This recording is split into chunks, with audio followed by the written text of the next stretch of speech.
Sir 2 பேருமே ஆட்சி அமைப்போம் அப்படின்ட்டு இருக்கிறாங்க.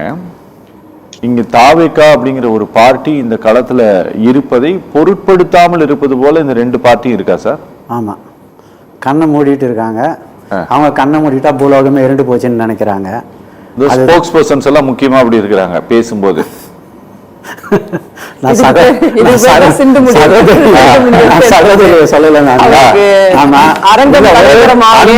அனுபவப்பட்ட அரசியல்வாதி டாக்டர் சமரசம் கருப்பு கண்ணாடி இல்லாதனால வந்து அவர் அழகா இல்லை.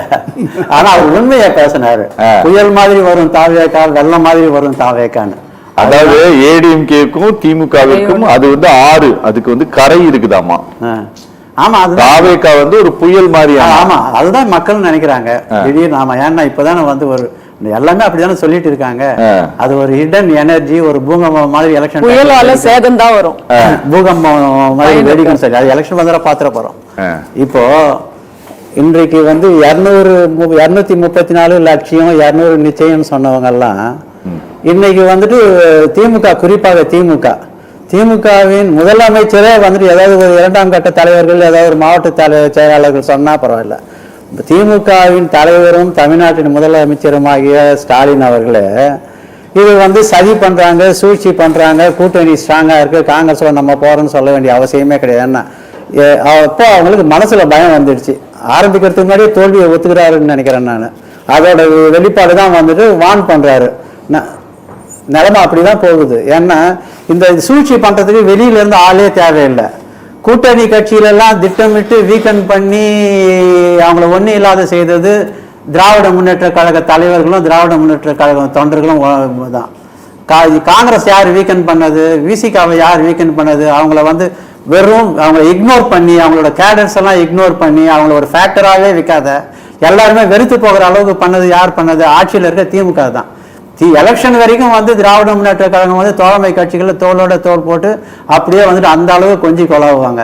ஜெயிச்ச மறுநாளே வந்துட்டு அவங்களை அது மாதிரி ஒருத்தர் இருக்கிறதே மறந்துடுவாங்க. ஈவன் மேல்மட்ட தலைவர்கள் கூட அணுக முடியாத ஒரு தலைமையா திமுக இருக்கும். அதுதான் வந்து வரலாறு.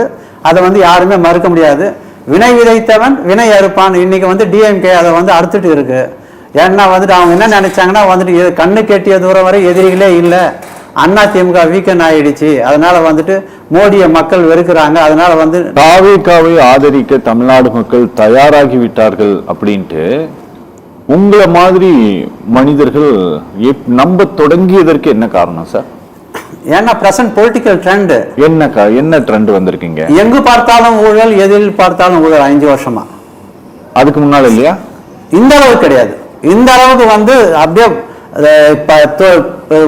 வெள்ள மாதிரி ஊழல் பரவி இருக்கு. ஓகே, எல்லா இடத்துலயும். Second, law and order. இந்த மாதிரி வந்து மக்கள் வந்து இன்செக்யூரா ஃபீல் பண்ணது எந்த இதுலயும் கிடையாது. இருந்துச்சு ஒரு முன்னாடி 10%, 15%, இப்ப 80% ஜனங்க வந்து இன்செக்யூரா ஃபீல் பண்றாங்க. பெண்களுக்கும் குழந்தைகள். நேற்று கவர்னர் பேசினாரு.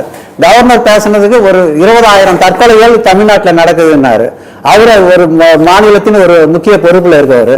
ஆதாரம் இல்லாத சொல்ல மாட்டாரு. ஆதாரம் இல்லாம தான் அவர் சொன்னாரு. அது யார் கவர்மெண்ட் வந்து டினை பண்ணட்டும். எங்க 20,000 பேர் வாங்க ஸ்டாட்டிஸ்டிக்ஸ் வைக்கிறது சார். அவர் சொன்ன ரிப்போர்ட் தப்பு சார். நீ தப்பு சார். என்சிஆர்பி தான் சார் ரிப்போர்ட்.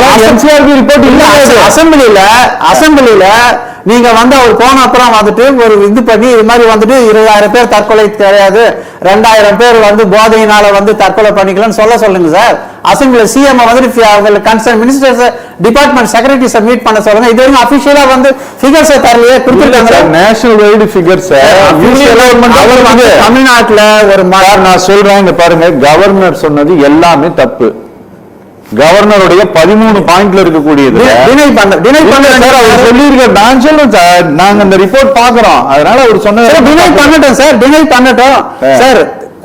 அதாவது கொலை வந்து முன்னாடி நான் வந்து கிரிமினல் சைட்ல பிராக்டிஸ் பண்ண எனக்கு தெரியும். ஆமா, ஸ்பர் ஆஃப் த மூமெண்ட்ல தான் முன்னாடி எல்லாம் கொலை பண்ணுவாங்க. கொலை பண்றதுக்கு ஒரு காரணம் இருக்கும். இப்ப அப்படிலாம் எதுவுமே கிடையாது. வெறும் ஒரு சாடிஸ்டிக் பிளஷர். அதுக்கோசரம் கொலை பண்றாங்க. போதையில ரீல்ஸ் எடுத்து போடுறாங்க. எப்படி கொலை பண்றோம் ரீல்ஸ் எடுத்து போடுறானுங்க. இந்த சமுதாயம் எங்க போயிட்டு இருக்கு? 5 வருஷமா அவங்க என்ன பண்ணிட்டு இருந்தாங்க? போதை கலாச்சாரம், சொல்றது என்னன்னா, ஒரு கான்ஸ்டிடியூஷன் அத்தாரிட்டியில பொறுப்புல இருக்கக்கூடியவர் போற போக்குல சொல்லிட்டு போயிருவாரு, ஒரு அரசாங்கம் பதில் சொல்லிட்டே இருக்கு. ஆமா சொல்லுங்க, கண்டிப்பா சொல்லணும் சார். சொன்னவர் வந்து ஒரு பொறுப்புல இல்ல, தேர்ட் ஸ்பீக்கர் கிடையாது சார், ஒரு கான்ஸ்டிடியூஷன் பொசிஷன்ல இருக்கவர். எந்த தரவு அடிப்படையில சொன்னாரு? நீங்க வேற அவர் சார், எந்த தரவுமே நீங்க கவர்மெண்ட் கேட்கணும் சார். நீங்க தரவுகள் கொடுங்க, யார் கேட்டது? இன்னைக்கு வரைக்கும் தரவுகள் கொடுங்கன்னு சொல்லி யார் கேட்டது சொல்லுங்க? சிஎம் வந்து டினை பண்ணி சொன்னாரா? அவர் வந்து இது வந்து இந்த யூனியன் கவர்மெண்டோட இந்த ரிப்போர்ட் இப்படி சொல்லுது அப்படின்ட்டு எல்லாம் சொல்ல மாட்டாரு. அவர் வந்து பொறுப்பு இல்லாம ஒரு பாட்டுக்கு சொல்லிட்டு போவார். அப்படியா சார்? அவர் இல்ல சார் சொல்லணும். யூனியன் சார், ஒரு ஸ்டேட்டை நீங்க வந்து சார்ஜ் பண்றீங்க. எங்களுக்கு இந்த ஸ்டேட்டுக்காக வக்காலத்து வாங்கணும்னு எந்த அவசியமும் கிடையாது, சரியா? ஆனா ஒரு கான்ஸ்டிடியூஷன் அத்தாரிட்டியில இருக்கக்கூடிய ஒருத்தர் ஒரு சார்ஜ் பண்றாரு அப்படின்னா, இந்த ரிப்போர்ட் யூனியன் கவர்மெண்டோட ஹோம் மினிஸ்ட்ரி சொன்னதா, ஹோம் மினிஸ்ட்ரிக்கு கீழே இருக்கக்கூடிய நேஷனல் கிரைம் ரெக்கார்ட் பியூரோ சொன்னதா? உங்களுக்கு நான் சொன்னது, உங்களுக்கு நான் ஆன்சர் பண்றேன். நீங்க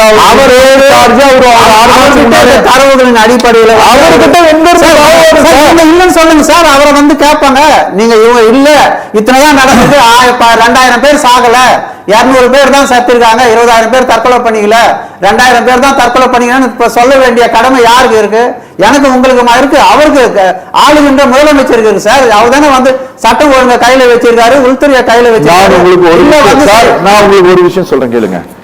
ஏடிஎம்கே கவர்மெண்ட் இருந்த போது அப்போ மத்திய இணையமைச்சராக இருந்த பொன் ராதாகிருஷ்ணன் என்ன பண்ணாருன்னா, தேனியினுடைய மலைப்பகுதிகளில் துப்பாக்கி பயிற்சி எடுக்கிறாங்க பயங்கரவாதிகள். விமான நிலையம் மதுரையில இறங்கினாலும் சரி, சென்னையில இறங்கினாலும் சரி, ஒவ்வொரு முறையும் சொல்லிட்டே இருப்பாரு, தமிழ்நாடு பயங்கரவாதிகள் கூடாரம் ஆயிடுச்சுட்டு. வேற வழியே இல்லாம அரசாங்கம் அவங்களுக்கு பதில் கொடுக்க வேண்டியதானது. அவரு 100 தடவைக்கு மேல சொன்னாரு. ஒரே தடவை கவர்மெண்ட் சொன்னது, நீங்க சொன்னதெல்லாம் ஜம்காலத்தில் வெடிக்கட்டிய பொய்யின்ட்டு. அதுபோல ஒரு குற்றச்சாட்டை ஒருத்தங்க அரசியல் ரீதியா வைக்கிறாங்க. அப்படி அவர் ஆளுநருக்கு என்ன அரசியல் இருக்கு சார்?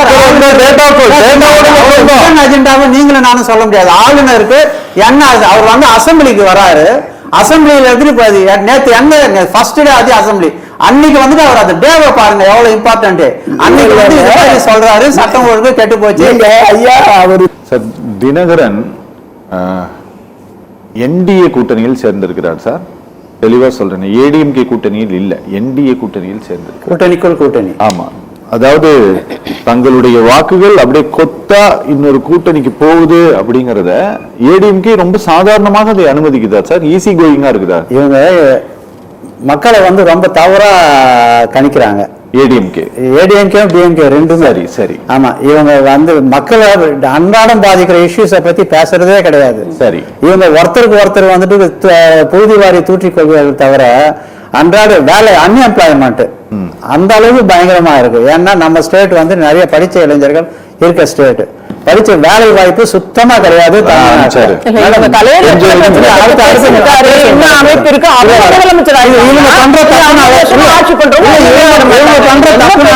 இவங்க பண்ற தப்புனாலதான் விஜய் என்ற ஒரு நேசிக்கப்பட்டு இந்த அளவு ஒரு மாபெரும் எழுச்சியோட வராரு. புரிஞ்சுக்க மாட்டாங்க. ஏன்னா 5 வருஷமா மாபெரும் எழுச்சியோட வராருன்னு சொன்னா விஜய் வெள்ளமா வராருன்னு அவர் வேற 50 வருஷம் 60 வருஷம் அரசியல் அனுபவம் இருக்கவரு விஜய் ஒரு புயலா வராரு. அதுதான் உண்மை நிலை. ஏன்னா பத்தி பேசுறதே கிடையாது. கவர்னர் வந்து கொஞ்சம் பேச என்ன கேட்டாங்க போயிட்டு வந்திருக்காரு. அப்புறம் ஆஹா ஓஹோ தலைவர் நாங்கள் ஆட்சிக்கு வந்து பண்ணிட்டு இருக்காரு.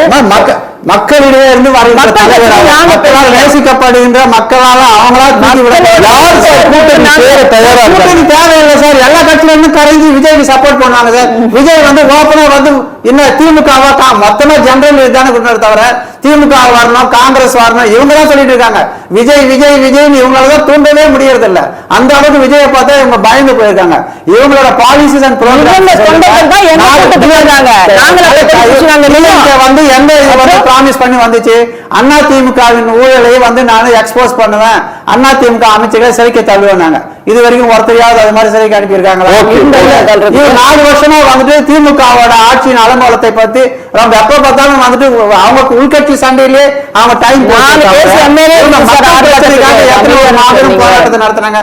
அதனால வந்து மக்கள் வந்து மக்களை பாதிக்கின்ற பிரச்சனைகளை பேசணும். இல்லைன்னா மக்களாக ஒரு தலைவரை உருவாக்குவார்கள். அந்த மக்களாக உருவாக்கப்படுகின்ற தலைவராக விஜயை நான் பார்க்கிறேன். அவர் நம்ம நண்பர் சொன்ன மாதிரி அவர் வெள்ளமாகவும் வருவாரு, புயலாகவும் வருவாரு.